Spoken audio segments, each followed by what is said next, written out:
Uma vida com propósitos. Dia 37. Partilhando sua mensagem de vida. Quem crê no Filho de Deus tem o testemunho de Deus nele. 1 João 5,10. Sua vida ecoa a palavra do Senhor. As notícias da sua fé em Deus correm soltas. Assim, nem preciso acrescentar nada. A vida de vocês é uma pregação. 1 Tessalonicenses 1,8. Deus lhe deu uma mensagem de vida para compartilhar. Quando você se tornou cristão, tornou-se também mensageiro de Deus. Ele quer falar ao mundo usando você. Paulo disse: falamos a verdade diante de Deus, como mensageiros de Deus. 2 Coríntios 2,17. Você pode sentir que não tem nada para compartilhar, mas isso é apenas o diabo tentando mantê-lo em silêncio. Você possui um tesouro de experiências que Deus deseja usar a fim de trazer outras pessoas para a família da fé. A Bíblia diz: quem crê no Filho de Deus tem em si mesmo o testemunho de Deus.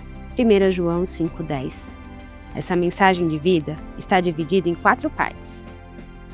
Seu testemunho, a história de como você iniciou seu relacionamento com Jesus, suas lições de vida, as mais importantes lições que Deus lhe ensinou, suas paixões devocionais, as questões pelas quais você mais se interessa segundo a forma que Deus lhe deu, as boas novas, a mensagem de salvação.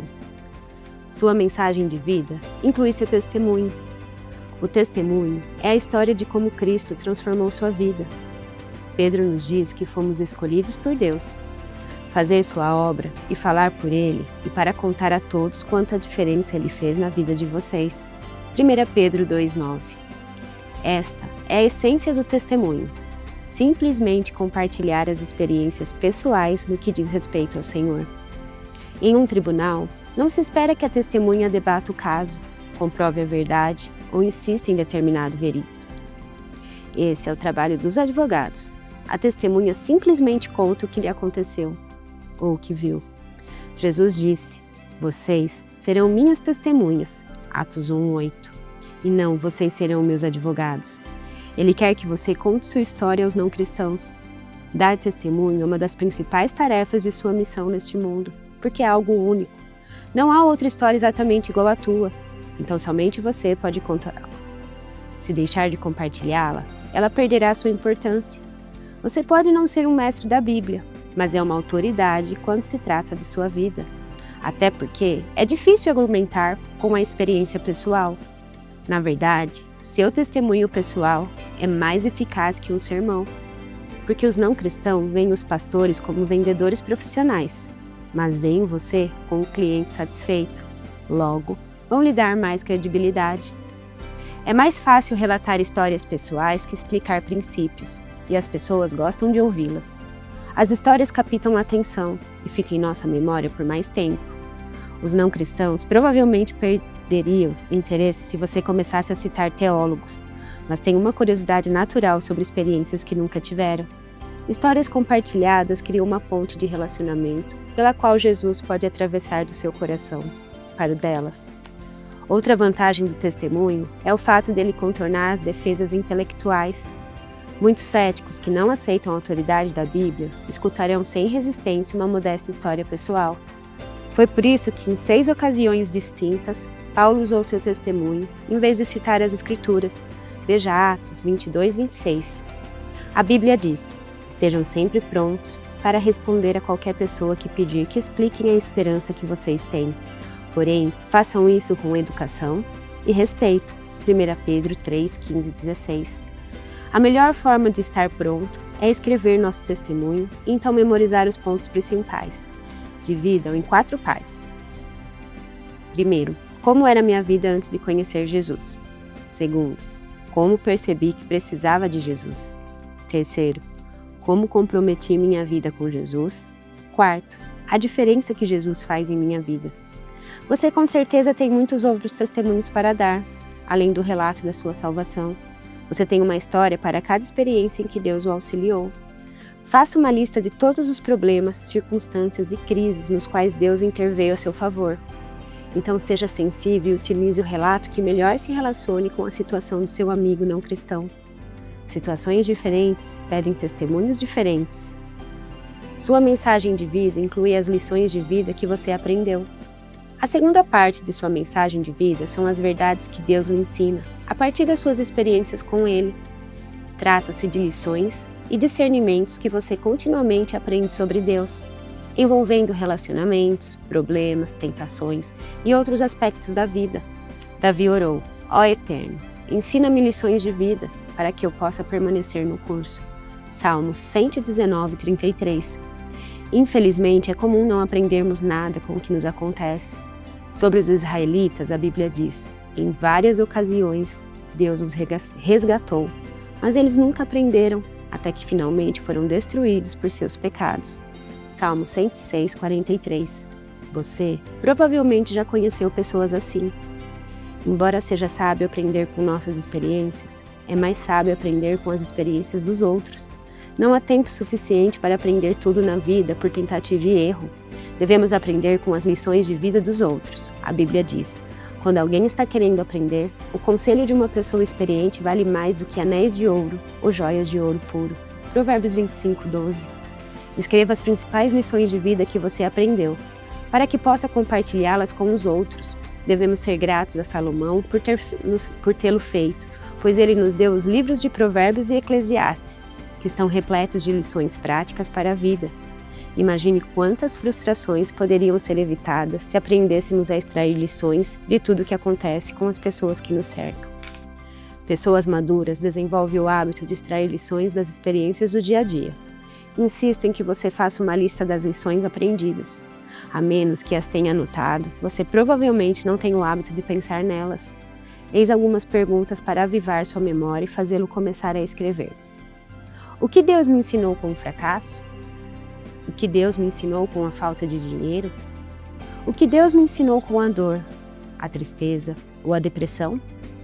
O que Deus me ensinou durante a expectativa? O que Deus me ensinou com a doença? O que Deus me ensinou com a decepção? O que aprendi com minha família, minha igreja, meus relacionamentos, o grupo a que pertenço e os que me criticam? Sua mensagem de vida inclui compartilhar sua paixão pelas coisas de Deus. Nosso Deus é um Deus apaixonado. Ele ama apaixonadamente algumas coisas e apaixonadamente detesta as outras. À medida que você se torna íntimo do Senhor, Ele o faz sentir uma paixão por algo que realmente importa para Ele, de modo que você possa ser seu porta-voz no mundo. Pode ser uma paixão por um tipo de problema, por um propósito, por um princípio ou por um grupo de pessoas. Seja o que for, você se sentirá compelido a falar a esse respeito e a fazer o que estiver a seu alcance para mudar a situação. Você não consegue deixar de falar a respeito das coisas que mais lhe despertam interesse. Jesus disse: o coração do homem determina o que ele fala. Mateus 12, 34. Temos na Bíblia 2 exemplos disso. Davi, que declarou o grande interesse que tenho por ti e pela tua casa, arde como uma fogueira dentro de mim. Salmos 69, 9. E Jeremias, que disse: a tua mensagem queima como fogo em meu coração e em meus ossos. Não posso me manter em silêncio. Jeremias 29. Deus concede a algumas pessoas o ardor para defender uma causa. É quase sempre um problema que foi sentido na pele. Violência, vício, esterilidade, depressão, doença ou alguma outra dificuldade. Às vezes, Ele faz as pessoas sentirem um impulso para falar em nome de grupos que não podem falar por si mesmos. Os que ainda não nasceram, os perseguidos, os pobres, os encarcerados, os maltratados, os desfavorecidos e os que não tiveram direito à justiça. A Bíblia está cheia de orientações para defendermos os indefesos. Deus usa pessoas apaixonadas para promover o reino. Ele poderá fazê-lo apaixonar-se pelo trabalho de implantar igrejas, fortalecer famílias, financiar traduções da Bíblia ou treinar líderes cristãos. Você pode ter recebido de Deus a paixão por alcançar determinado grupo de pessoas com o Evangelho. Homens de negócio, adolescentes, estudantes estrangeiros, jovens mães ou aqueles que praticam determinado esporte ou lazer. Se você pedir a Deus, Ele fará seu coração arder por algum país ou por algum grupo étnico específico que precisa, desesperadamente, de um vigoroso testemunho cristão. Deus nos concede diferentes paixões, a fim de que se concretize tudo o que Ele quer que seja feito no mundo. Você não deve esperar que alguém se entusiasme por sua paixão. Em vez disso, devemos ouvir e valorizar as mensagens de vida um dos outros, porque ninguém tem tudo para dizer. Jamais menospreze a paixão que Deus concede a outra pessoa.